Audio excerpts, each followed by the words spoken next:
जय हिंद दोस्तों। उम्मीद करता हूँ आप सभी अच्छे होंगे और अपनी अपनी तैयारी में डटे होंगे। रीजनिंग की क्लास नंबर 19 लेकर हम हाजिर हैं। अगर आप हमारे चैनल पर नए हैं तो अभ्यास क्लासेस 2.0 को सब्सक्राइब जरूर कर लीजिए। बाकी किसी भी सुझाव के लिए आप हमें कमेंट कर सकते हैं। बिना किसी देरी के सीधे बढ़ते हैं प्रश्न नंबर 1 पर।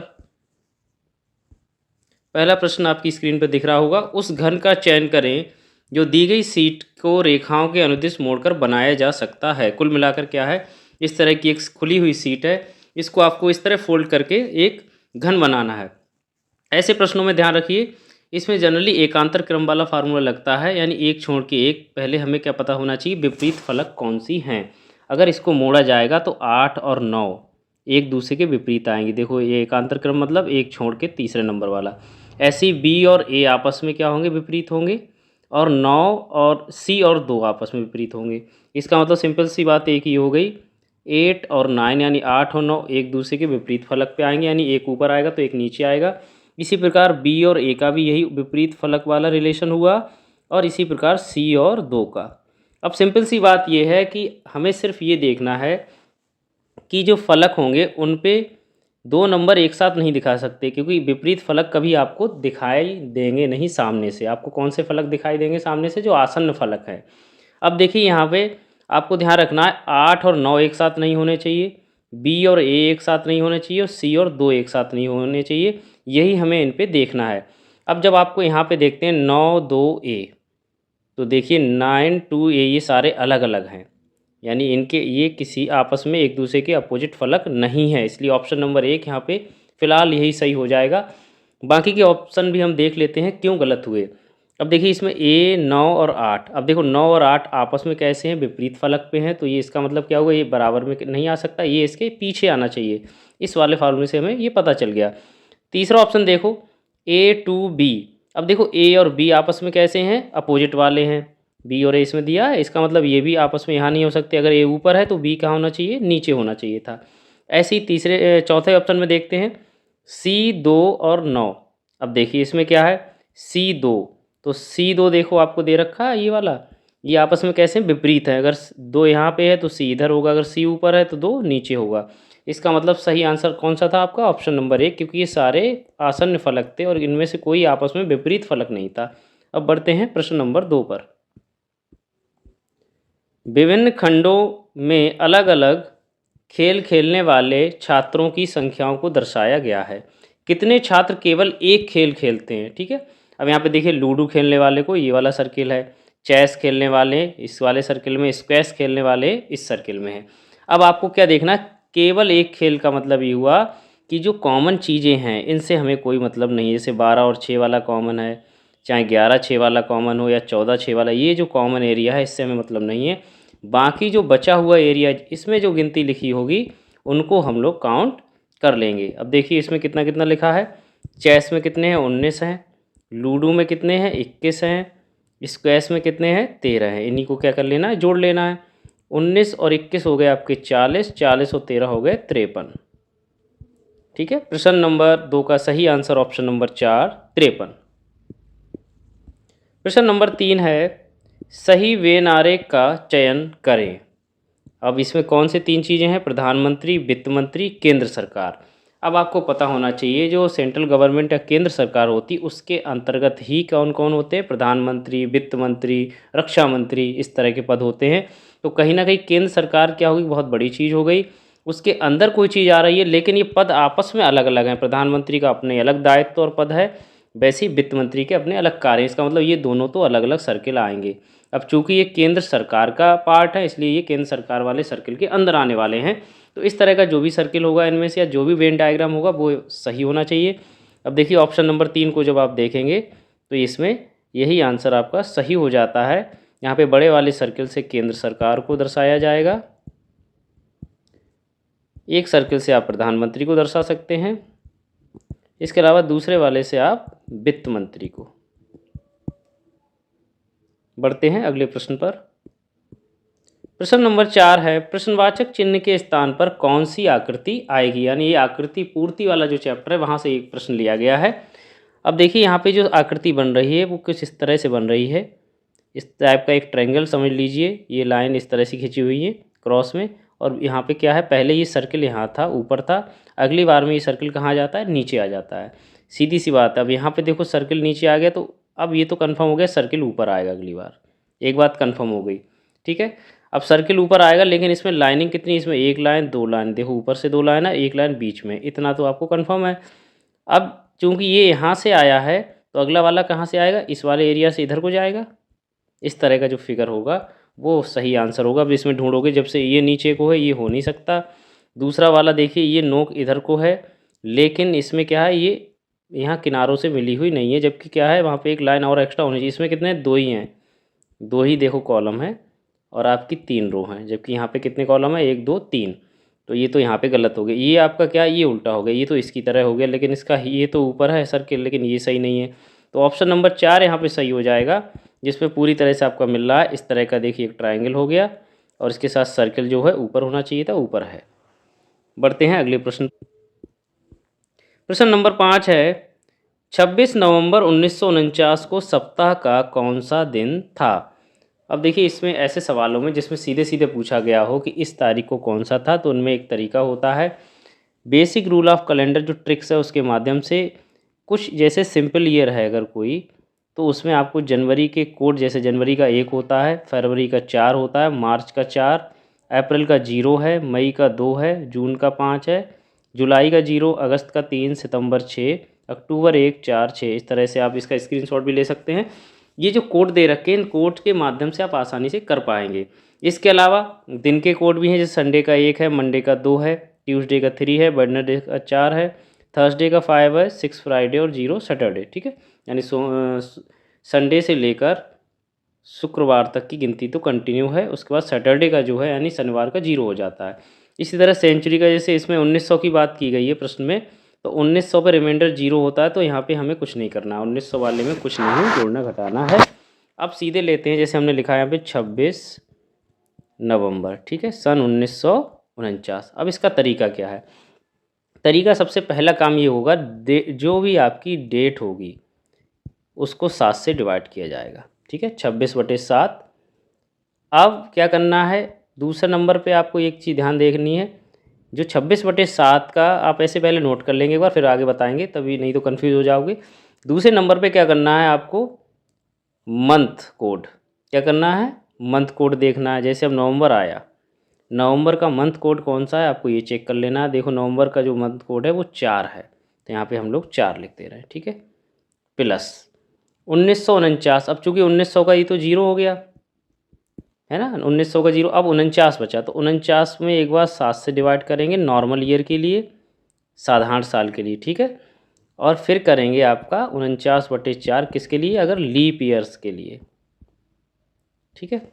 अब देखिए ध्यान से, इनमें एक खास बात और है, जो आपने 26/7 लिखा है, इसमें आपको डिवाइड 7 से करने के बाद जो रिमाइंडर यानी जो शेष बचता है वो नोट करना है। जैसे 7 तियाँ 21, कितने बचे, 5, तो यहाँ पे रिमाइंडर लिखना है 5। 4 को आप ऐसे ही लिखे रहने दीजिए, 0 यहाँ पे। अब देखो यहाँ पे क्या करना है, जब साल की बात है तो ध्यान रखिए 7 को जब डिवाइड करेंगे, 7 7 49, ठीक है, तो यहाँ पे क्या बचा, 0 बचा, तो यहाँ पे भी क्या जाएगा, 0, यहाँ पे भी रिमाइंडर लिखा जाएगा, यानी यहाँ पे R बना दे रहा हूँ, यहाँ पे भी R बना दिया। 49/4, यहाँ पे आपको क्वोशिएंट यानी भागफल लिखना है, यानी कितने भागफल गया। अब जो इसको 4 एकम 4, 4 दूनी 8, लगभग 12, 12 चौक 48 होते हैं, और शेषफल से हमें कोई मतलब नहीं है, सिर्फ भागफल पे, तो हमने क्या लिख दिया, 12। अब इन सारे चीज़ों को हम लोग क्या करेंगे, एक बार जोड़ लेंगे, 5 और 4 9, 9, 12 और 9 कितने हो गए, 12 और 9 हो गए आपके 21। अब हम क्या करेंगे, इसको 21 को 7 से डिवाइड कर देंगे, तो 7 तियाँ 21, यानी रिमाइंडर देखेंगे कितना बचा, रिमाइंडर बचा आपका 0 रिमाइंडर, 0 रिमाइंडर। अब ये 0 रिमाइंडर है, ये क्या होगा, कोड देखोगे, 0 किसका कोड होता है दिनों में, तो 0 होता है शनिवार का, तो उस दिन क्या होगा, शनिवार। तो ऑप्शन नंबर 3 इसका सही हो गया। एक बार फिर से समझ लीजिए, बहुत सिंपल सी बात है। क्या करना होगा इसमें, सबसे पहले जो भी डेट होगी यानी जो दिन होगा उसको 7 से डिवाइड करना है, और उसका क्या लिखना है आपको, उसका लिखना है आपको शेषफल जो बच रहा है। दूसरे नंबर पे क्या करना है आपको, उस महीने का, जिस महीने की बात की जा रही, नवंबर है तो नवंबर का कोड लिख देना है, उसके बाद अगली चीज़ 1900 जो आगे की ईयर है उसका कोड क्या वो लिख दीजिए। फिर पीछे की जो ईयर बचती है 2 पार्ट में, 49 को 2 बार डिवाइड करना है, एक बार 7 से और एक बार 4 से। जिस बार आप 7 से डिवाइड करेंगे उस समय आपको शेषफल देखना है, और अगली बार अगर आप 4 से डिवाइड कर रहे हैं तो उसके लिए आपको भागफल देखना है कितने बार जाएंगे। और जो भी आपका आंसर आएगा उसको फिर से 7 से डिवाइड कर देना है। जब आप उसको 7 से डिवाइड करेंगे तो एक कोड निकल के आएगा, यानी 0 आ रहा है तो 0 होगा, जो भी आएगा 1 2 3 4 5 6 ये डे कोड के अनुसार उसको दिन आपको मिल जाएगा। प्रश्न नंबर 6 है, श्रीनिजा अपने घर से 9 किलोमीटर पश्चिम की ओर चली, फिर दक्षिण की ओर मुड़ी और 11 किलोमीटर चली। फिर वह पूरब की ओर 13 किलोमीटर चली और अंत में पश्चिम की ओर 4 किलोमीटर चली। अब श्रीनिजा अपने प्रारंभिक स्थान से कितनी दूरी पर है? देखो पूरब पश्चिम को आपको कोई परेशानी नहीं है, ये पूरब, ये पश्चिम, ऊपर उत्तर, नीचे दक्षिण। ठीक है, अब चलते हैं प्रश्न के अनुसार। अपने घर से 9 किलोमीटर निकलकर पश्चिम की ओर, मान लीजिए यहाँ पे उसका घर था, यहाँ से इधर चली 9 किलोमीटर।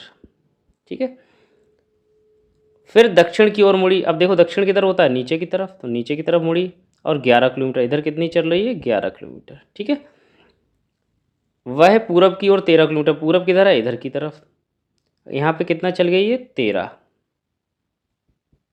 किलोमीटर। ठीक है,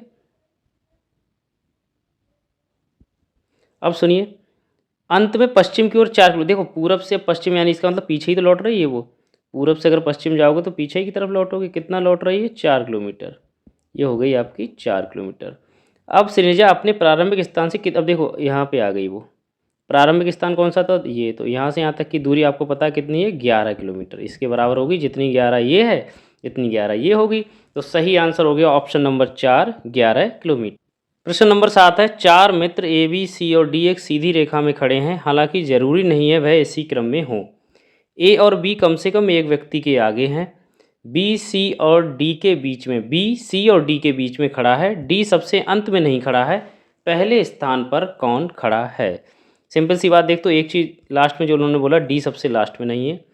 मान लीजिए ये अगर रैंक है, 1 नंबर ये है, 2 नंबर ये है, 3 नंबर पे कोई और है और 4 पे कोई और है। ठीक है, 4 लोग हैं, 4 नंबर पे हैं, पहले नंबर पे इसमें बताना है आपको कौन होगा। अब देखिए प्रश्न को समझिए, वो कह रहे हैं कि डी सबसे एंड में नहीं है, यानी 4 नंबर पे तो नहीं होगा, इसका मतलब यहाँ से डी का रोल ख़त्म। बी सी और डी के बीच में है, किस किस के बीच में है? सी और डी के बीच में है। और एक बात और यहाँ पे लिखी है, ए और बी कम से कम एक व्यक्ति के आगे हैं, कम से कम एक व्यक्ति के, इसका मतलब एक व्यक्ति के आगे होने का मतलब है या तो यहाँ पे बी होगा या यहाँ पे ए होगा। ठीक है, अब इन्होंने क्या है, बी कहाँ है? सी और डी के बीच में। अब अगर यहाँ पे इसको सी यहाँ पे लाते हैं और डी यहाँ आएगा तो बी कहाँ पे आ जाएगा? यहाँ पे आ जाएगा, और ए इसके बाद पहले नंबर पे आ जाएगा। तो प्रश्न नंबर 7 का सही आंसर क्या हो जाएगा? ऑप्शन नंबर 4 ए। सिंपल सी बात हो गई। डी और सी के बीच में कौन है? बी है। ठीक है, डी सबसे लास्ट में नहीं है इसलिए सी तो लास्ट में हो सकता है, ऐसा कहीं नहीं लिखा है। ए और बी कम से कम एक व्यक्ति के आगे हैं, देखो ए देखो इसके आगे है और ए तो खैर 1 2 3 के आगे है। बढ़ते हैं अगले प्रश्न। प्रश्न नंबर 8 है, P Q R S T एक गोलाकार टेबल के चारों ओर बैठे हैं, आर पी के दाएं और एस के बाएं से दूसरा है, टी पी और एस के बीच में नहीं है, आर के बाएं से दूसरा कौन होगा? सबसे पहले एक सिंपल सी बात समझ लीजिए, जब भी सर्किल में कोई बैठता है तो 2 तरह की स्थितियाँ होती हैं। पहली स्थिति जो होती है कि सभी के मुख केंद्र की ओर हों। ठीक है, जो भी बैठने वाले हैं उनके मुख केंद्र की ओर होते हैं। तो ऐसे में राइट लेफ्ट क्या होता है ये चीज़ समझ लीजिए।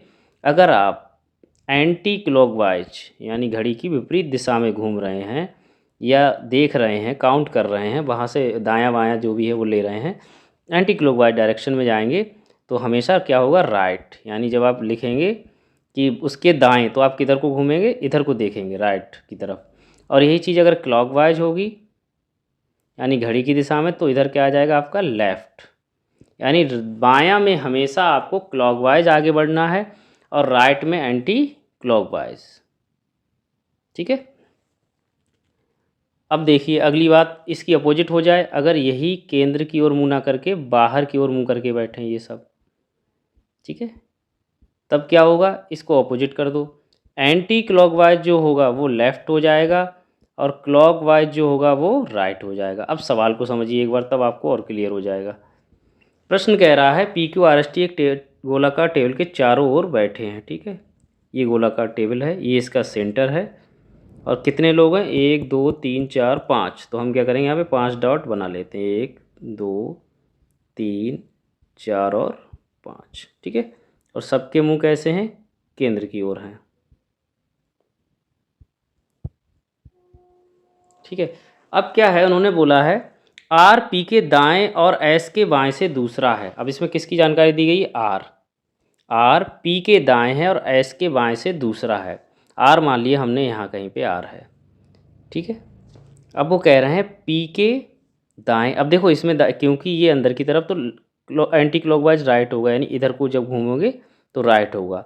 तो कौन दाएं बैठा हुआ है, इनके पी के दाएं हैं, तो यहाँ पे पी आ जाएगा, तो पी के दाएं कौन हो गया, आर हो गया, ठीक है। एस के बाएं से दूसरा है। अब एस के बाएं, इसका मतलब बायां कहाँ से आएगा, इसका इधर से आएगा क्लॉकवाइज में। तो एस कहाँ होगा, दूसरा, तो एस यहाँ होगा, तभी तो एक बीच में आएगा, 1 2 दूसरा हो गया, ठीक है। अब देखिए क्या बोल रहे हैं, टी पी और एस के बीच में नहीं है।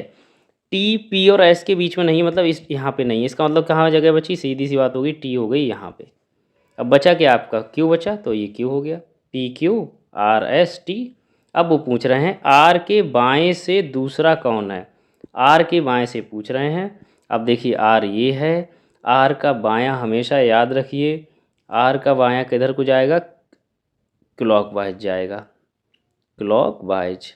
पहला एक ये हो गया, दूसरे नंबर पे यानी क्यू हो गया। तो सही आंसर क्या हो गया, ऑप्शन नंबर 4 क्यू।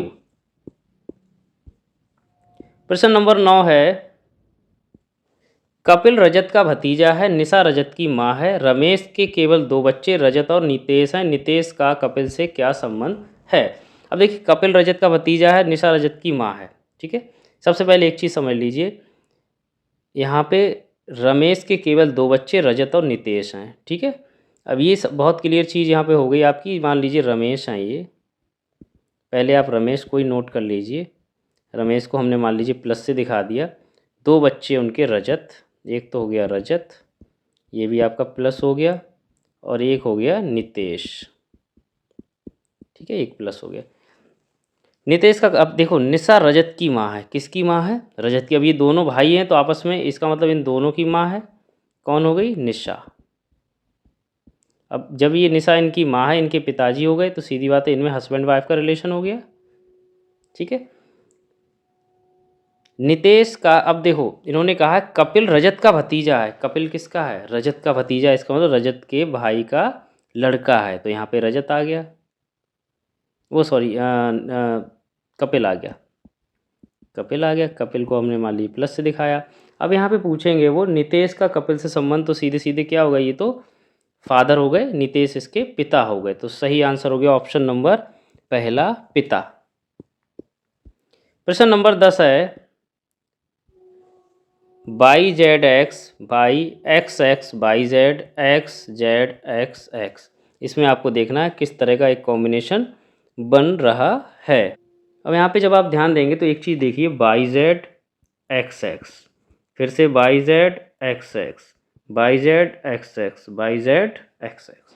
कहीं ना कहीं एक चीज़ देख लीजिए, नंबर आप ये काउंट करके 1 2 3 4 1 2 3 4 1 2 3 4 कि 4 वाला बन रहा है कि 3 वाला बन रहा है, इस तरह से आपको एक आइडिया हो जाएगा। ऑप्शन देख लीजिए, अब इसमें देखो बाई जेड एक्स एक्स, इसका मतलब एक्स से जो शुरू होगा वो सही होगा, इन दोनों में से कोई एक है। इसके बाद बाई जेड, दूसरे नंबर पे क्या है, जेड होना चाहिए, तो ऑप्शन नंबर 4 आपका सही होगा, बाई जेड। फिर यहाँ पे देखिए x x by Z x x, यानी एक्स आ रहा है अगला, बाई जेड यानी बाई आ रहा है, तो ऑप्शन नंबर 4 ही ठीक है। बढ़ते हैं अगले प्रश्न। प्रश्न नंबर 11 है, O G R L X Q G B. अब देखो ओ जी आर एल का जो रिलेशन होगा, इसी तरह एक तरह से इनको एक बार नोट कर लेते हैं, एक्स क्यू जी बी, और अगला आपको निकालना है ओ और आर का क्या रिलेशन है। सबसे पहले ये आपको पता होना चाहिए। देखो यहाँ पे ओ के बाद जब आप काउंट करोगे पी क्यू आर यानी +3 हो रहा है, ठीक है। अब दूसरी चीज़ आर और एक्स का क्या रिलेशन है, तो आर के बाद जब आप काउंट करोगे STUVW एक्स यानी +6। 3 के बाद 6 और उम्मीद है अगली बार 9 आएगा। एक्स के बाद जब दोबारा Y Z A B C D F G करोगे तो +9 हो जाएगा, यानी 3 का टेबल चल रहा है। तो अगली बार जी में कितना जुड़ना चाहिए? +12। अब जी के बाद जब आप 12 काउंट करोगे तो आपका सिंपल सी बात है क्या आ जाएगा यहाँ पे? एस आ जाएगा। तो पहली बात तो क्लियर होगी, जो एस वाले ऑप्शन है या तो पहला सही है या तीसरा सही है। अब इसके लिए चेक करने के लिए दूसरे वालों को चेक कर रहे हैं, ऊपर वाले को, यानी जी और एल का क्या रिलेशन है? जी के बाद एच आई जे के एल यानी +5 हो रहा है। एल और क्यू का L M N O P Q यानी +5। अब सिंपल सी बात है, इसमें भी +5। क्यू के बाद जो R S T U V यानी +5। तो ऊपर +5 वाला रूल चल रहा है, तो वी के बाद आप +5 कर देंगे, W X Y Z A. तो आंसर आ जाएगा एस ए। तो प्रश्न नंबर 11 का सही आंसर ऑप्शन नंबर 1 है ऐसे। इसमें कौन सी सीरीज फॉलो हुई थी? पहले लेटर के साथ +3 +6 +9 +12 वाली, और दूसरे लेटर के साथ क्या हो रही थी? +5 +5 +5 वाली। प्रश्न नंबर 12 है 46 51 76 201 826, यानी जो अंकों वाली ये गिनती है या श्रृंखला है उसको आपको पूरा करना है। एक बार इसको नोट करेंगे और इनका पैटर्न देखते हैं क्या पैटर्न बन रहा है। 46 और 51 का डिफरेंस एक बार निकाल लीजिए। 46 और 51 का जब आप डिफरेंस निकालेंगे तो आपको आएगा +5 का, ठीक है। अब 51 और 76 यानी 50 20 यानी +25 का हो गया। ऐसे ही 201 76 यानी 125। अब देखिए यहाँ पे एक चीज़ क्लियर है, 5 पचम 25 यानी 5 की घात 2। अगली बार इसे 1 मान लो, चाहे 5 की घात 3 पचम 25 पंजे 125। अगली बार क्या होगा? 5 की घात 4 पचम 25 पंजे 125 पंजे 625। इसमें 625 जब ऐड करेंगे तो ये आएगा। अगली बार क्या होगा? 5 की पावर 5 यानी 625 की जब आप 5 से मल्टीप्लाई करोगे तो पचम 25 5 दूनी 10 2 12 5 छक 30 और 3100। अभी इसमें जब आप ऐड करोगे 826 में तो आपका जो आंसर आएगा वो आएगा 39 51, ठीक है। जब 6 और 5 11, 2 और 2 4 1 5, 8 और 3 8 और 1 3, 8 और 1 9 सॉरी 8 और 1 9 और 3 का 3 3, 39 51। तो प्रश्न नंबर 12 का सही आंसर ऑप्शन नंबर 3 39। प्रश्न नंबर 13 है, इसमें कुछ अक्षर प्रतीक और नंबर्स को एक साथ दिया गया है, जैसे एल है @ है, इसके ये आप एक बार देख लीजिए। हम इसका प्रश्न सीधे पढ़ रहे हैं। ऐसे कितने प्रतीक हैं जिनके ठीक बाद एक व्यंजन आता है और ठीक पहले एक स्वर आता है? देखो सिंपल समझ लीजिए, प्रतीक देखने हैं आपको, उनसे ठीक बाद एक व्यंजन हो और ठीक पहले एक स्वर। स्वर कौन से होते हैं? ए ई आई ओ यू। उसके अलावा जो बचे हुए 26 लेटर में से ये माइनस कर दोगे तो बाकी कौन से बचेंगे? सारे कॉन्सोनेंट यानी व्यंजन बचेंगे, ठीक है। अब जरा इसको चेक कर लेते हैं। L @S, यहाँ पे ध्यान देने वाली बात एक आपको ध्यान रखनी है कि जो भी सिंबल है उससे पहले लेटर होना चाहिए कौन सा? वोवल, और बाद वाला कौन सा होना चाहिए? कॉन्सोनेंट, ठीक है। अब सबसे पहले इसके ऊपर ये एल है, ये ऐसे दोनों कॉन्सोनेंट हो गए, ये तो हो नहीं सकता। यहाँ पे देखिए जे और बी है, ये भी दोनों ही हो गए। अब देखो यू और डब्लू, सबसे पहला हो गया यू और डब्लू वाला, क्योंकि यू कैसा है? वोवल है और डब्लू है कॉन्सोनेंट। इसी प्रकार जब आप आगे बढ़ेंगे तो आपका अगला कौन सा मिलेगा? देखिए ई और एन वाला, तो ई @ और एन, यानी आपको वॉवल से वाले ज़रूर एक बार चेक कर लेना। ये ई वॉवल हो गया, एन कॉन्सोनेंट हो गया।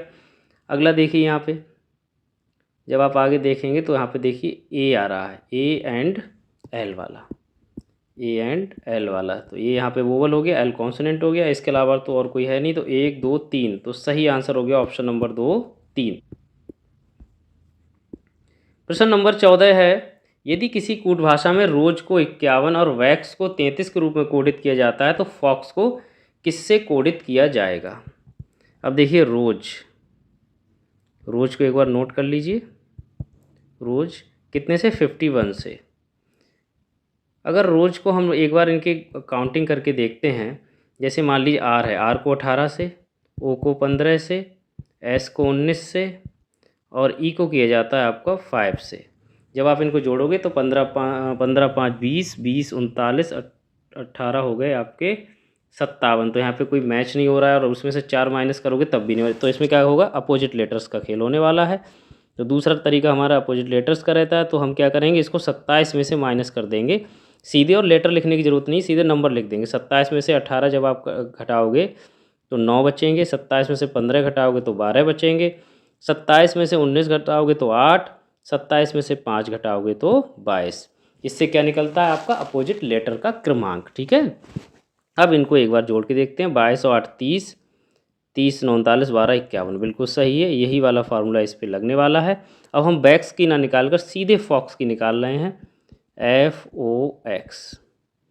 अब देखिए एफ़ की एक बार नोट कर लेना चाहें तो कर लीजिए, 6 नंबर पे होगा, ये 15 पे होगा, और इसके अलावा जो एक्स है वो 24 यानी 24 नंबर पे। अब इनके अपोजिट के लिए क्या करना है, 27 में से माइनस कर लेना है। 27 में से 6 घटाओगे तो कितना बचेगा, 21। 27 में से 15 तो 12, 27 में से 24 तो 3, 12 3 15, 15 और 21 हो गए आपके 36। तो इस प्रश्न का सही आंसर हो गया ऑप्शन नंबर 2, 36। इसी प्रकार से बैक्स का भी निकालते तो वो भी 33 ही आता। प्रश्न नंबर 15 है, औंस किलोग्राम क्वार्ट, यानी जिस तरह औंस को किलोग्राम में रिप्रेजेंट किया जाएगा वैसी क्वार्ट्स को किस में करते हैं। देखिए एक चीज़ समझ लीजिए, 1 kg यानी 1 किलोग्राम में 35.27 आउंस होते हैं, लगभग 35.27 आउंस होते हैं। ऐसी क्वार्ट जो होता है, एक क्वार्ट में 0.946 लीटर होता है। इसका मतलब क्वार्ट किससे रिलेटेड होता है, लीटर से। तो प्रश्न नंबर 15 का सही आंसर ऑप्शन नंबर 1 हो गया, लीटर। आज के लिए बस इतना ही, बहुत बहुत धन्यवाद।